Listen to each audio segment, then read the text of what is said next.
और बढ़ेंगे अगली खबर की ओर, जो कि हम आपको लखनऊ से बता रहे हैं, जहां पीएम मोदी का मिशन 80 यूथ वोटर्स को साधने में जुटी बीजेपी। पीएम मोदी करेंगे नव मतदाताओं से चर्चा, युवा मोर्चा के कार्यक्रम को संबोधित करेंगे पीएम।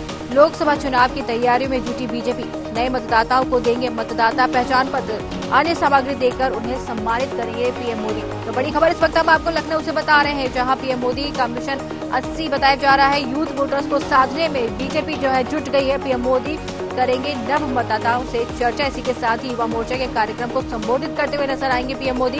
लोकसभा चुनाव की तैयारी में बीजेपी जुट गई है।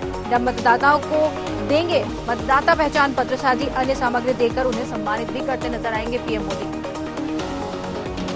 और आइए इस पर ज्यादा जानकारी लेते हैं, हमारे संवाददाता लखनऊ से प्रशांत राव हमारे साथ जुड़ गए हैं। जी प्रशांत, पीएम मोदी का मिशन जो है 80, उसकी क्या खबर निकलकर सामने आ रही है?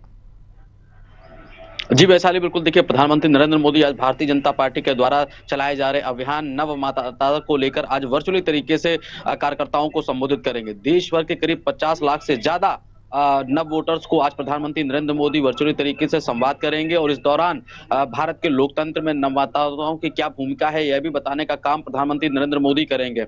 सबसे अहम बात है कि उत्तर प्रदेश के 8 लाख नव मतदाताओं से आज प्रधानमंत्री नरेंद्र मोदी सीधे संवाद करेंगे और प्रधानमंत्री नरेंद्र मोदी इसके साथ ही कल भी उत्तर प्रदेश में करीब 15 लाख नव मतदाताओं से भी वर्चुअली तरीके से संवाद करेंगे और लोकतंत्र को किस तरीके से मजबूत करने में नव मतदाताओं की अहम भूमिका होती है भी बताने का काम करेंगे। साथ ही साथ भारतीय जनता पार्टी के द्वारा किए जा रहे युवाओं के लिए कार्यों को भी प्रधानमंत्री नरेंद्र मोदी गिनाने का काम करेंगे। और आज प्रधानमंत्री नरेंद्र मोदी देश के मतदाताओं के साथ वो संवाद कर रहे होंगे, तो इस दौरान उनसे केंद्र सरकार द्वारा या राज्य सरकार, जहां भी भारतीय जनता पार्टी की सरकारें हैं, वहां पर उनके द्वारा मिल रहे लाभों के बारे में भी आज वास्तविकता से जानेंगे। धरातल स्थली पर युवाओं को कौन कौन सी योजनाओं का लाभ मिल रहा है। तो ये पूरी 2024 लोकसभा की चुनाव की तैयारी है और कहा जाता है कि भारतीय जनता पार्टी का प्रत्येक कार्यकर्ता 24 घंटे चुनावी मूड में रहता है। खासकर अगर बात की जाए उत्तर प्रदेश की, तो उत्तर प्रदेश में 80 लोकसभा सीटें आती हैं और सबसे महत्वपूर्ण है कि अगर केंद्र की सत्ता तक पहुंचना है तो उत्तर प्रदेश से रास्ता होकर जाता है।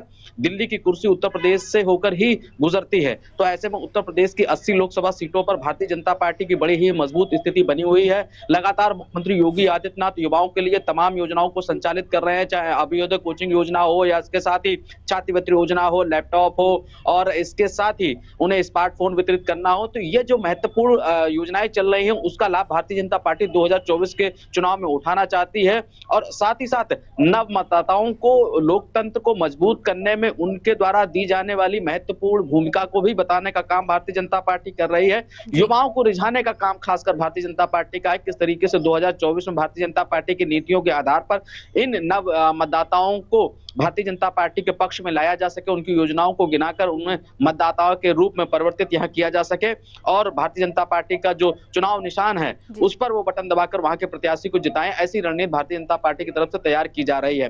प्रधानमंत्री नरेंद्र मोदी अपने केंद्र की सरकार और साथ ही राज्य की सरकार के द्वारा जो युवाओं के लिए योजनाएं चलाई जा रही हैं उसके बारे में बताएंगे।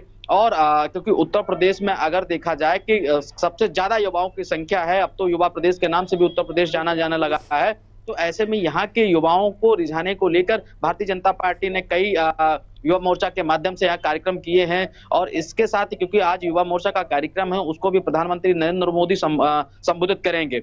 नव मतदाताओं को जोड़ने का काम भारतीय जनता युवा मोर्चा द्वारा किया गया है और इन युवाओं को संवाद के माध्यम से प्रधानमंत्री नरेंद्र मोदी और मुख्यमंत्री योगी आदित्यनाथ 2024 की चुनावी तैयारी को लेकर उनके दिमाग में यह भरने का काम भी करेंगे कि जिस तरीके से पूर्व की सरकारों में युवाओं को बेरोजगारी झेलनी पड़ रही थी और साथ ही साथ उन्हें शिक्षा में उतनी मजबूती नहीं मिल रही थी, लेकिन भारतीय जनता पार्टी केंद्र की सरकार हो या राज्य की सरकार हो, युवाओं को सीधे डीबीटी के माध्यम से उनकी छात्रवृत्ति योजना का लाभ देना हो या फिर नौकरी में चयन प्रक्रिया को लेकर पारदर्शिता बरतना हो। और इसके साथ ही प्राइवेट सेक्टर में भी भारतीय जनता पार्टी की सरकार ने उन्हें सबसे ज्यादा यहाँ नौकरियां दी हैं। आत्मनिर्भर बनाने का जो सपना था उसमें भी लगातार जो तमाम बैंकों के माध्यम से उन्हें एक सशक्त रूप से आर्थिक रूप से सशक्त बनाने को लेकर भी यहाँ पर तमाम योजनाएं चलाएंगे, जिसमें प्रधानमंत्री मुद्रा योजना हो या पर MSME के माध्यम से तमाम योजनाओं से लाभ देना हो, खासकर उसमें चाहे पुरुष हो चाहे महिला हो, दोनों युवाओं को यहाँ भारतीय जनता पार्टी केंद्र सरकार राज्य सरकार द्वारा दी जाने वाली योजनाओं को भी बताया जाएगा और उनकी वास्तविकता परखने को लेकर प्रधानमंत्री नरेंद्र मोदी युवाओं से संवाद करके यह भी हकीकत जानेंगे। जी वैसे प्रशांत, ये तमाम जानकारी हम तक पहुंचाने के लिए आपका बहुत बहुत धन्यवाद।